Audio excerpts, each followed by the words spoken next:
ఓం శ్రీ మాత్రే నమః ఛానల్లోకి స్వాగతమండి. ఈ వీడియోలో మనం మేషరాశివారు గురించి ఆసక్తికరమైన అంశాలతో పాటుగా ఈ రాశివారు ఈ నెల అమావాస్యలోపు ఏ ప్రదేశాలకు వెళ్ళకూడదు, వెళ్ళడం వల్ల ఎటువంటి పరిణామాలు ఎదురవుతాయి అనే అంశాలను వివరంగా తెలుసుకుందాం. అలాగే మీరు ఏ దేవతారాధన చేసుకోవాలో కూడా తెలుసుకుందాం. మీరు మాత్రం వీడియోని ఎక్కడా కూడా స్కిప్ చేయకుండా చివరి వరకు చూడండి. అప్పుడే మేమేం చెప్తున్నామో మీకు పూర్తిగా అర్థమవుతుంది. వీడియో నచ్చితే లైక్ చేసి మీ ఫ్రెండ్స్ అండ్ ఫ్యామిలీ మెంబర్స్లో మేషరాశి వారుంటే వారితో మర్చిపోకుండా ఈ వీడియోని షేర్ చేసుకోండి. అలాగే ఫస్ట్ టైం మన ఛానల్ చూస్తున్నట్లయితే సబ్స్క్రైబ్ చేసుకొని పక్కనే వచ్చిన బెల్ ఐకాన్ నొక్కి ఆఫ్ సెలెక్ట్ చేసుకుంటే మేము ఇలాంటి మంచి వీడియోస్ అప్లోడ్ చేయగానే మీకు ముందుగా నోటిఫికేషన్ వస్తుంది. ఇక వివరాల్లోకి వెళ్ళిపోతే మేషరాశివారు మార్చి 18 అమావాస్యలోపు పొరపాటున కూడా ఈ 3 ప్రదేశాలకు వెళ్ళకండి. వెళితే మాత్రం మీకు పెను ప్రమాదమనేది పొంచి ఉంది. తర్వాత మీరు ఎంత బాధపడినా కూడా ఉపయోగమనేది ఉండదు. తర్వాత మీరు మీ కుటుంబం అందరూ కూడా బాధపడాల్సినటువంటి పరిస్థితి అనేది వస్తుంది. కాబట్టి మేషరాశివారు పొరపాటున కూడా ఈ ప్రదేశాలకు చేయవద్దు. మీరు చేసుకున్న పూజల వల్ల, మీరు మీకున్నటువంటి మంచి మనస్తత్వం వలన దైవం ఈ వీడియో మీ కంటపడేలా చేసింది. కాబట్టి ఏముందిలే అని చెప్పేసి మీరనుకుంటే మాత్రం తరువాత ఏమి అనుకున్నా కూడా నెత్తినోరు బాదుకున్నా కూడా ఎలాంటి ఉపయోగమనేది ఉండదు. దైవం ఏంటంటే మనకు కొన్ని విషయాలు ఇలా ఏదో ఒక రూపంలో హెచ్చరిస్తూ ఉంటుంది. దైవ సంకేతాలను మనం గ్రహించాలి. గ్రహిస్తేనే మనము బాగుపడతాము. లేకపోతే మాత్రం కొట్టిపడేసినోళ్లు చాలామంది కూడా నరకం అనుభవించేవాళ్లున్నారని, కాబట్టి మీ మంచి కోసమే చెప్తున్నాను. ఆ వివరాలేంటో ఇప్పుడు ఈ వీడియోలో మనం వివరంగా తెలుసుకుందాం. వీడియో ఎక్కడా స్కిప్ చేయొద్దండి. చివరి వరకు చూస్తేనే పూర్తిగా అర్థమవుతుంది. వీడియోలోకి వెళ్లే ముందు మా చిన్న రిక్వెస్ట్ ఏంటంటే, ఇంతకు ముందు మా ఛానల్ని మీరు సబ్స్క్రైబ్ చేసుకోకపోతే సబ్స్క్రైబ్ చేసుకోండి. అలాగే గంట సింబల్ని క్లిక్ చేయండి. అప్పుడే మీకు మా వీడియో నోటిఫికేషన్లు వస్తాయి. అలాగే జై శ్రీకృష్ణ అని కమెంట్ చేయండి. మేషరాశివారి జీవితాన్ని ఒక పుస్తకంతో పోలిస్తే అందులో ఆనందకరమైన పుటల కన్నా కన్నీళ్లతో తడిసిన పూటలే ఎక్కువగా కనిపిస్తాయి. వీరి ప్రయాణం పూలబాట కాదు, నిప్పుల మీద నడకలాంటిది. వీరిలో కొంతమంది చిన్నతనం నుంచే జీవితంలోని కఠోర వాస్తవాలను కళ్లారా చూస్తారు. తోటి పిల్లలు ఆటపాటలతో బాల్యాన్ని ఆస్వాదిస్తుంటే వీరు మాత్రం కుటుంబ బాధ్యతల బరువును మోయడమో లేదా ఇంట్లోని ఆర్థిక ఇబ్బందులను, కష్టాలను దగ్గరనుంచి గమనించడమో జరుగుతుంది. ఈ చేదు అనుభవాలు వారి వయసుకు మించిన పరిణతిని, లోతైన అవగాహనను అందిస్తాయి. అందుకే వీరి ఆలోచనా విధానం ఇతరుల కంటే భిన్నంగా చాలా వాస్తవికంగా ఉంటుంది. మనసు చాలా సున్నితం. ఎవరైనా ఒక చిన్న మాట అన్నా తట్టుకోలేరు. లోలోపల తీవ్రంగా గాయపడతారు. కాని ఆ బాధను, ఆ కన్నీళ్లను బయట ప్రపంచానికి కనిపించకుండా జాగ్రత్త పడతారు. తమ బలహీనతను ఇతరులు అవకాశంగా తీసుకుంటారనే భయం వారిని అలా చేస్తుంది. బయటకు ఎంతో గంభీరంగా, ఏమీ పట్టనట్టు కనిపిస్తారు. ఈ ప్రవర్తన వల్ల చాలామంది వీరిని అహంకారులుగా, గర్విష్ఠులుగా అపార్థం చేసుకుంటారు. వీరికి ఎవరిపైనా ప్రేమ, జాలి లేవని, వీరు ఎవరినీ లెక్కచేయరని ముద్రవేస్తారు. కాని అది పూర్తి అవాస్తవం. వారి కఠినమైన పైపర వెనుక ప్రేమ మరియు ఆప్యాయత కోసం తపించే ఒక పసిపిల్లల మనసు దాగి ఉంటుంది. ఆ మనసును అర్థం చేసుకున్నవాళ్లే వారి జీవితంలో శాశ్వతంగా నిలిచిపోతారు.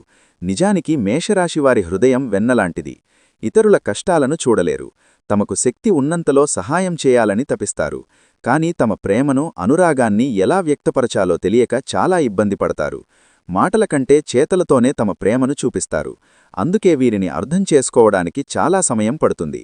తమ చుట్టూ ఉన్న ప్రపంచంలోని కష్టాల నుంచి, మోసాల నుంచి తమ్మను తాము కాపాడుకోవడానికి ఒక అదృశ్యమైన కవచాన్ని నిర్మించుకుంటారు. వీరి జీవితంలో అవమానాలు, నిందలు నీటితో సమానం. చేయని తప్పులకు కూడా బాధ్యత వహించాల్సిన పరిస్థితులు ఎన్నో ఎదురవుతాయి. ముఖ్యంగా ప్రాణంగా నమ్మిన స్నేహితులు, బంధువులే వీరిని వెన్నుపోటు పొడిచినప్పుడు మానసికంగా కుప్పకులిపోతారు. ఆ ద్రోహం వారిని కొన్ని సంవత్సరాల పాటు ఒక పీడకలలా వెంటాడుతుంది. ఆ బాధ నుంచి బయటపడటానికి చాలా సమయం తీసుకుంటారు. కాని ఒక్కసారి బయటపడాక మరింత బలమైన వ్యక్తిగా రూపాంతరం చెందుతారు. ఆ అవమానాలే వారిలో ఒక తెలియని కసిని, పట్టుదలను రగిలిస్తాయి. ఎవరైతే తనను అవమానించి తక్కువ చేసి మాట్లాడారో వారి కళ్ల ముందే ఉన్నత స్థాయికి ఎదిగి చూపించాలని బలంగా సంకల్పించుకుంటారు. ఈ పట్టుదలే వారిని ముందుకు నడిపించే ఇంధనంగా పనిచేస్తుంది.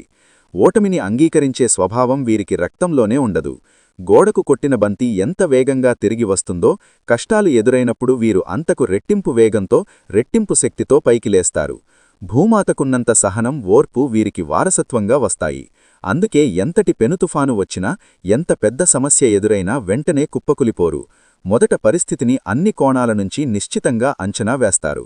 సమస్య ఎక్కడ మొదలైంది, దానికి మూల కారణాలేమిటి, దాన్ని ఎలా శాశ్వతంగా పరిష్కరించాలి అని ఒక స్పష్టమైన ప్రణాళికను తమ మనసులో గీసుకుంటారు.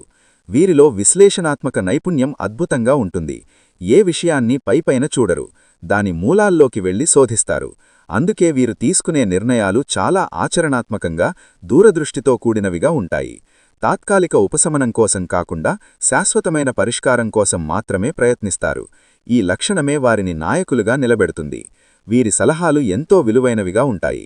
కుట్రలు, కుతంత్రాలు వీరి జీవితంలో ఒక అంతర్భాగం. వీరి ఎదుగుదలను, వీరి సంతోషాన్ని చూసి ఓర్వలేని శత్రువులు ఎప్పుడూ వీరి చుట్టూనే ఉంటారు. స్నేహితుల రూపంలో, బంధువుల రూపంలో వారు వెన్నుపోటు పొడవడానికి ఎప్పుడూ సిద్ధంగా ఉంటారు. మొదట్లో ఇలాంటి వారిని చూసి ఆశ్చర్యపోయినా, కాలక్రమేణా అనుభవాల ద్వారా ఎవరిని నమ్మాలి, ఎవరితో ఎంతవరకుండాలి అనే విషయంలో ఒక స్పష్టతకు వస్తారు. తమ అనుభవాలే వీరికి అతిపెద్ద గురువులుగా మారి జీవిత పాఠాలను నేర్పిస్తాయి. వీరికి సహజంగానే ఒక ఆకర్షణ శక్తి ఉంటుంది. దీనికి కారణం వీరి రహస్యాధిపతి అయిన శుక్రుడు. శుక్రుడి ప్రభావం వల్ల వీరికి అందం, కళలు, సంగీతం, మంచి ఆహారం, విలాసవంతమైన జీవితమంటే చాలా ఇష్టం. తమ చుట్టూ ఉన్న ప్రపంచంలోని సౌందర్యాన్ని ఆస్వాదించడానికి, ప్రకృతితో మమేకం అవ్వడానికి ఇష్టపడతారు. వీరి అభిరుచులు చాలా ఉన్నతంగా ఉంటాయి. వీరి మాటల్లో, చేతల్లో ఒక తెలియని ఆకర్షణ ఉంటుంది. అందుకే ఇతరులు వీరి వైపు సులభంగా ఆకర్షితులవుతారు. వీరి మనస్తత్వం చాలా గొప్పది. కేవలం తాము, తమ కుటుంబం బాగుండాలని కోరుకోరు. తమ చుట్టూ ఉన్న ప్రతి ఒక్కరూ, ఈ సమాజంలో ఉన్న అందరూ సంతోషంగా ఉండాలని మనస్ఫూర్తిగా ఆకాంక్షిస్తారు. కలలు కూడా ఇతరులకు కీడు తలపెట్టరు. ఎవరైనా తమకు హాని చేసినా వారిని ఆ భగవంతుడికి వదిలేస్తారు. కాని ప్రతీకారం తీర్చుకోవాలని అనుకోరు. ఈ మంచి మనస్తత్వం, ఈ గొప్ప గుణం వల్లే దైవానుగ్రహం ఎల్లప్పుడూ వీరి వెన్నంటే ఉండి ఎన్నో పెను ప్రమాదాల నుంచి అదృశ్యశక్తిలా కాపాడుతూ వస్తుంది. మనం ప్రస్తుత కాలమాన పరిస్థితులను గమనిస్తే బయట ప్రపంచం ఎంత భయంకరంగా ఉందో అర్థమవుతుంది. ముఖ్యంగా వాహన ప్రమాదాలు, ఆకస్మిక గండాలు విపరీతంగా పెరిగిపోయాయి. ప్రమాదం ఎటునుంచి ఏ రూపంలో వస్తుందో ఎవరూ ఊహించలేకపోతున్నారు. మనం ఎంత జాగ్రత్తగా, మన దారిలో మనం వెళుతున్నా ఎదుటివారి పొరపాటు వల్ల ప్రాణాల మీదకు వస్తున్న రోజులివి. ఇలాంటి క్లిష్ట పరిస్థితులలో మనం కేవలం మన జాగ్రత్తలనే కాకుండా దైవాన్ని కూడా నమ్ముకోవాలి. మీరు ఇంతకు ముందు చేసుకున్న పుణ్యకార్యాలు, మీరు చేసిన దానధర్మాలు, అన్నింటికన్నా ముఖ్యంగా మీ స్వచ్ఛమైన మనస్సు కారణంగా దైవం కరుణించి ఈ హెచ్చరికను ఈ రూపంలో మీ కంటపడేలా చేసింది. ఇది యాదృచ్ఛికం కాదు, ఇది పూర్తిగా దైవ సంకల్పం. కాబట్టి ఇప్పుడు చెప్పబోయే విషయాలను అత్యంత శ్రద్ధగా ఆలకించి మీ జీవితంలోకి అన్వయించుకోండి. మీ ప్రయాణాలను, మీ నిర్ణయాలను ఈ సూచనల ఆధారంగా మార్చుకోండి. మేషరాశివారికి సహజంగానే ప్రయాణాలు చేయడమంటే ఎంతో ఇష్టం. నిరంతర పని ఒత్తిడి, మానసిక ఆందోళనల నుంచి ఉపశమనం పొందడానికి ప్రపంచంలోని కొత్త ప్రదేశాలను చూడాలని, కుటుంబంతో కలిసి సరదాగా గడపాలని ఎప్పుడూ అనుకుంటూ ఉంటారు. ఖాళీ సమయం దొరికితే చాలు పిల్లలను తీసుకొని ఏదైనా పుణ్యక్షేత్రానికో, పర్యాటక ప్రాంతానికో వెళ్లాలని తహతహలాడుతుంటారు. ఇది వారి మనసుకు కాస్త తేలికను, కొత్త ఉత్సాహాన్ని ఇస్తుంది. అయితే మీ ప్రయాణాలపై మీకున్న ఇష్టాన్ని ఈ కొన్ని రోజులు పక్కన పెట్టక తప్పదు. ముఖ్యంగా మేషరాశివారు ఈ మార్చ్ 18 అమావాస్యకు ముందు మీరు 3 రకాల ప్రదేశాలకు పొరపాటున కూడా వెళ్లకూడదు. ఈ నియమాన్ని అతిక్రమిస్తే మీరు తీవ్రమైన ఇబ్బందుల్ని ఎదుర్కోవడమే కాకుండా కొన్ని ప్రమాదకరమైన గండాలను కూడా ఎదుర్కోవాల్సి వస్తుంది. వీటినుంచి బయటపడటానికి నేను కొన్ని సులువైన, శక్తివంతమైన పరిహారాలను కూడా చివరిలో వివరిస్తాను. వాటిని శ్రద్ధగా ఆచరించండి. ఇక మీరు వెళ్లకూడని ప్రదేశాల విషయానికి వస్తే, మొట్టమొదటిది మీకు ఏమాత్రం పరిచయం లేని, పూర్తిగా తెలియని ప్రాంతాలకు ప్రయాణం చేయవద్దు. మనలో చాలామందికి కొత్త విషయాలు నేర్చుకోవాలనే ఆసక్తి, కొత్త ప్రదేశాలు చూడాలనే కుతూహలం ఉంటాయి. ఇప్పుడు చూడకపోతే ఇంకెప్పుడు చూస్తామనే ఆలోచనతో ఎవరో చెప్పారని లేదా అంతర్జాలంలో చూశామని తెలియని ప్రాంతాలకు, అపరిచిత ప్రదేశాలకు వెళ్లడానికి ప్రణాళికలు వేసుకుంటూ ఉంటారు. అలాంటి ప్రణాళికలు ఏవైనా ఉంటే దయచేసి వాటిని వెంటనే రద్దు చేసుకోండి. పలానా చోట బాగుంటుంది, అక్కడికి వెళితే కుటుంబం సంతోషిస్తుంది, మనసు ప్రశాంతంగా ఉంటుంది అని మీరనుకోవచ్చు. కానీ ప్రస్తుత గ్రహసంచారం ప్రకారం అటువంటి ప్రయాణాలు మీకు తీవ్రమైన హానిని కలిగించే అవకాశం ఉంది. కొత్త విషయాలు నేర్చుకోవడం సంగతి అటుంచి మీరు ఊహించని చిక్కుల్లో పడే ప్రమాదం ఉంది. కాబట్టి తెలియని ప్రాంతాలకు, ముఖ్యంగా ఒంటరిగా ప్రయాణించటం మానుకోండి. ఒకవేళ ఆ ప్రాంతంలో మీకు బాగా దగ్గరి బంధువులు లేదా నమ్మకమైన స్నేహితులు ఉండి వారి సంరక్షణలో మీరు ఉండగలిగితే అప్పుడు అత్యంత అవసరం ఉంటే మాత్రమే ఆలోచించవచ్చు. అంతేగాని అక్కడికి వెళ్ళాక కొత్త పరిచయాలు చేసుకుందాంలే, నలుగురితో కలిస్తేనే కథాలోకం తెలిసేది అని సాహసాలు చేయవద్దు. ఎందుకంటే ఈ రోజుల్లో మనుషులు కనిపించినంత మంచివారు కాదు. మోసాలు, దగాలు విపరీతంగా పెరిగిపోయాయి. బయటకు వెళ్లిన మనిషి క్షేమంగా ఇంటికి తిరిగి వస్తాడన్న నమ్మకం లేని రోజులివి. అంతేకాకుండా కుటుంబం మొత్తం కలిసి ఒకేసారి ప్రయాణాలు చేయడం ఈ సమయంలో అస్సలు శ్రేయస్కరం కాదు. ఇంట్లో కనీసం ఒకరిద్దరైనా ఉండేలా చూసుకోండి. ఉదాహరణకు, నలుగురు సభ్యులున్న కుటుంబంలో 2 బయటకు వెళితే మిగతా 2 ఇంట్లోనే ఉండటం మంచిది. ఇదొక ముఖ్యమైన జాగ్రత్త. తెలియని ప్రాంతాలకు వెళితే అక్కడి వాతావరణం, అక్కడి శక్తులు మీకు పడకపోవచ్చు. దానివల్ల అనారోగ్య సమస్యలు లేదా ఇతర చిక్కులు తలెత్తవచ్చు. కాబట్టి ఈ మొదటి నియమాన్ని ఖచ్చితంగా పాటించండి. ఇక మీరు వెళ్లకూడని రెండో ప్రదేశం మీకు గౌరవం, విలువ లేని చోటు. మనల్ని చూడగానే ఎవరి ముఖంలో అయితే ఆనందం కనిపించదో, మన రాకను ఎవరైతే మనస్ఫూర్తిగా ఆహ్వానించరో అలాంటి ప్రదేశాలకు, అలాంటి వారి ఇళ్లకు ఈ సమయంలో అస్సలు వెళ్లవద్దు. ముఖ్యంగా బంధువుల ఇళ్లలో జరిగే శుభకార్యాలు, ఫంక్షన్ల విషయంలో ఈ జాగ్రత్త చాలా అవసరం. కొంతమంది బంధువులు కావాలనే మిమ్మల్ని పిలిచి నలుగురిలో అవమానించాలని చూస్తుంటారు. మీ ఎదుగుదలను, మీ సంతోషాన్ని చూసి ఓర్వలేనితనం వారిలో ఉంటుంది. మీ మాట, మీ ప్రవర్తన, మీ మంచి మనస్తత్వం వారికి కంటగింపుగా ఉంటాయి. ఈ రోజుల్లో మంచివారిని అమాయకులుగా, పిచ్చివాళ్లుగా చూసే సమాజంలో మనం ఉన్నాం. అలాంటివారు మిమ్మల్ని పిలిచి మాటలతో, చేతలతో మీ మనసును గాయపరచాలని ప్రయత్నిస్తారు. పరాన వారి ఇంటికి వెళితే మనకు అవమానం తప్పదు అని మీ అంతరాత్మకు ముందే తెలుస్తుంది. అలాంటి చోటికి అస్సలు వెళ్ళకండి. ఒకవేళ కర్మకాలి వెళ్లాల్సి వస్తే అక్కడ వారు మిమ్మల్ని ఏదో ఒక రకంగా అవమానించి తీరుతారు. మీరు ఎంత మౌనంగా, గౌరవంగా ఉన్నా వారు మిమ్మల్ని రెచ్చగట్టేలా మాట్లాడటం, మీ ఆత్మగౌరవాన్ని దెబ్బతీసేలా ప్రవర్తించటం చేస్తారు. దీనివల్ల ప్రశాంతంగా ఉన్న మీ మనసు గందరగోళంగా మారిపోతుంది. ఆ మానసిక ఒత్తిడి, ఆవేదనతో ఇంటికి తిరిగివచ్చి ఆ కోపాన్ని, ఆ ఫ్రస్ట్రేషన్ను కుటుంబ సభ్యుల మీద, ముఖ్యంగా భార్యాపిల్లల మీద చూపిస్తారు. దీనివల్ల ఇంట్లో అనవసరంగా గొడవలు, అశాంతి నెలకొంటాయి. బయట ఎవరో చేసిన తప్పుకు ఇంట్లో వాళ్లు శిక్ష అనుభవించాల్సి వస్తుంది. కాబట్టి మనకు విలువలేని చోటికి, మనల్ని గౌరవించని మనుషుల దగ్గరికి వెళ్లటం వల్ల మన మానసిక ప్రశాంతతను మనమే చేజేతులా నాశనం చేసుకున్న వాళ్లమవుతాము. ఎంతటి బంధువులైనా సరే మన ఆత్మగౌరవం కన్నా ఏదీ ఎక్కువ కాదు. అలాంటివారికి దూరంగా ఉండటమే ఉత్తమం. ఈ మార్చి 18 అమావాస్యలోపు ఇది ఖచ్చితంగా పాటించండి. ఇక మీరు వెళ్లకూడని 3వ అత్యంత ముఖ్యమైన ప్రదేశం మీరు నివసిస్తున్న ఊరి యొక్క సరిహద్దు దాటి వెళ్లటం. అంటే మీరు ఒక గ్రామంలో, పట్టణంలో లేదా నగరంలో నివసిస్తుంటే ఆ ప్రదేశం యొక్క సరిహద్దులు దాటి ఇతర ప్రాంతాలకు ప్రయాణం చేయవద్దు. ముఖ్యంగా రాష్ట్రం విడిచి లేదా దేశం విడిచి వెళ్లే ప్రయాణాలు ఏవైనా ఉంటే వాటిని తక్షణమే వాయిదా వేసుకోండి. ఈ సమయంలో దూర ప్రయాణాలు మీకు అస్సలు కలిసిరావు. ప్రమాదం పొంచి ఉందని గ్రహసంచారం స్పష్టంగా సూచిస్తోంది. కొన్నిసార్లు అత్యవసరమైన పని, తప్పనిసరిగా వెళ్లాల్సిన పరిస్థితి అని మనకు అనిపించవచ్చు. వెళ్లకూడదని మీ మనసు లోపలనుంచి హెచ్చరిస్తున్నా, ఇప్పుడు వెళ్లకపోతే జీవితంలో ఒక పెద్ద అవకాశం కోల్పోతామనే భ్రమను పరిస్థితులు కల్పిస్తాయి. ఉద్యోగానికి సంబంధించిన ఇంటర్వ్యూ కావచ్చు, ఒక ముఖ్యమైన వ్యాపార ఒప్పందం కావచ్చు, లేదా మరేదైనా కావచ్చు. సరిగా ఇలాంటి పరిస్థితుల్లో ప్రయాణాలు చేసినప్పుడే చాలామంది ఊహించని ప్రమాదాల బారిన పడ్డారు. వారి కుటుంబాలు తీవ్రంగా నష్టపోయాయి. కాబట్టి ఎంతటి అత్యవసరమైన పనైనా, ఎంత పెద్ద అవకాశమైనా ఈ మార్చి 18 అమావాస్య దాటే వరకు వేచి చూడటం ఉత్తమం. మీరున్న చోటనుంచే ఆ సమస్యను పరిష్కరించటానికి ప్రయత్నించండి, లేదా ఆ పనిని వాయిదా వేయమని కోరండి. మీ ప్రాణం కన్నా, మీ కుటుంబం యొక్క భద్రత కన్నా ఏదీ ముఖ్యం కాదు. ఈ కొన్ని రోజులు ఓపిక పడితే రాబోయే కాలం మీకు మరింత అనుకూలంగా ఉంటుంది.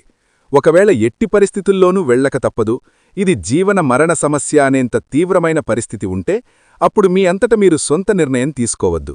వెంటనే మీకు తెలిసిన నమ్మకమైన సిద్ధాంతిని లేదా జ్యోతిష్య పండితులను సంప్రదించండి. మీ జాతక చక్రాన్ని వారికి చూపించి మీ ప్రయాణానికి సంబంధించిన దోషాలు ఏవైనా ఉన్నాయేమో పరిశీలించమని కోరండి. వారు సూచించిన దోష నివారణ పూజలు, శాంతులు చేయించుకున్న తర్వాతే ప్రయాణానికి సిద్ధమవ్వండి. ఇలా చేయడం వల్ల గ్రహాల యొక్క ప్రతికూల ప్రభావాన్ని కొంతవరకు తగ్గించుకొని ఒక రక్షణ కవచాన్ని ఏర్పాటు చేసుకున్నవాళ్లవుతారు. అంతేగాని నేనే గొప్ప, నాకే అన్నీ తెలుసు అనే అహంకారంతో సొంత నిర్ణయాలు తీసుకొని ప్రమాదాలను కొని తెచ్చుకోవద్దు. ఈ హెచ్చరికను తేలికగా తీసుకోకండి. ఇవన్నీ మీ మంచికోసమే చెప్పబడుతున్నాయి. ఏ మాట కూడా ఊరికే రాదు. దాని వెనుక ఒక దైవికమైన కారణం ఉంటుంది. ఏదో ఒక శక్తి ఎవరో ఒకరి నోటి ద్వారా మనకు కావలసిన సందేశాన్ని పంపిస్తూ ఉంటుంది. దాన్ని గ్రహించి అనుసరించినవారు బాగుపడతారు. ఏముందిలే అని కొట్టిపారేసినవారు తర్వాత తీవ్రమైన పరిణామాలను ఎదుర్కొని ఎంత బాధపడినా ప్రయోజనం ఉండదు. కాబట్టి ఈ మార్చి 18 అమావాస్యలోపు మనం చెప్పుకున్న ఈ 3 ప్రదేశాలకు, అంటే అపరిచిత ప్రాంతాలకు, మీకు విలువలేని చోటికి, మీ ఊరి సరిహద్దు దాటి దూర ప్రాంతాలకు వెళ్లవద్దు. ప్రస్తుత రోజులు ఏమాత్రం బాగోలేవు. ప్రతి అడుగులోనూ జాగ్రత్త అవసరం. దగ్గరి ప్రదేశాలకు వెళ్లాల్సి వచ్చినా అతి అవసరమైతే తప్ప ప్రయాణాలు పెట్టుకోవద్దు. ముఖ్యంగా రాత్రి సమయ ప్రయాణాలకు పూర్తిగా దూరంగా ఉండండి. మీ మానసిక, శారీరక ఆరోగ్యం పట్ల కూడా శ్రద్ధ వహించండి. సరైన నిద్ర లేకపోవడం, పని ఒత్తిడి, కుటుంబ సమస్యలు వంటివి మీ ఏకాగ్రతను దెబ్బతీస్తాయి. ఇలాంటి సమయంలోనే ప్రమాదాలు ఎక్కువగా జరుగుతాయి. మనం తినే ఆహారం, మన జీవన శైలి, మన ఆలోచనల మీద తీవ్రమైన ప్రభావాన్ని చూపుతాయి. మానసిక ఒత్తిడికి గురైనప్పుడు మనల్ని మనం నియంత్రించుకోలేము. తెలియకుండానే వేగంగా వాహనాలు నడపటం, అజాగ్రత్తగా ఉండటం వంటి పొరపాట్లు చేస్తాము. కాబట్టి మొట్టమొదటగా కంటినిండా ప్రశాంతంగా నిద్రపోండి. భగవంతుడు మన తలరాతలో ఏది రాసిపెట్టాడో అదే జరుగుతుంది. కాని మన వంతు ప్రయత్నంగా మనం అన్ని జాగ్రత్తలు తీసుకోవాలి. ప్రతిరోజూ ఉదయం కాసేపు ధ్యానం చేసుకోండి. ఇది మీ మనసును ప్రశాంతంగా, నిలకడగా ఉంచుతుంది. ఎప్పుడూ ప్రతికూలంగా మాట్లాడే మనుషులకు, ఏడుపు ముఖంతో ఉండేవారికి, ఏ వాతావరణమైతే మీకు నకారాత్మక శక్తిని ఇస్తుందో అలాంటి ప్రదేశాలకు దూరంగా ఉండండి. మీ చుట్టూ సానుకూల వాతావరణాన్ని ఏర్పాటు చేసుకోండి. మంచి సంగీతం వినండి, మంచి పుస్తకాలు చదవండి. ఇది మీ మానసిక స్థితిని మెరుగుపరుస్తుంది. మీరు మీ కుటుంబాన్ని ప్రాణం కన్నా ఎక్కువగా ప్రేమిస్తారు. వారికోసం ఎంతైనా కష్టపడతారు. ఈ మీ మంచి గుణం వల్లే మీమీద నలుగురి ఏడుపు, దిష్టి ఎక్కువగా తగులుతూ ఉంటుంది. కాబట్టి ప్రతిరోజూ బయటకు వెళ్లి వచ్చిన తర్వాత ఉప్పుతో దిష్టి తీసుకోవడం అలవాటు చేసుకోండి. బయటనుంచి రాగానే కాళ్ళు చేతులు శుభ్రంగా కడుక్కొని కొద్దిగా గలుప్పును మీ ఎడమ చేతిలోకి తీసుకొని మీకు మీరే కుడినుంచి ఎడమకు 3 సార్లు, ఎడమనుంచి కుడికి 3 సార్లు దిష్టి తీసుకొని ఆ ఉప్పును బయటపారేయండి.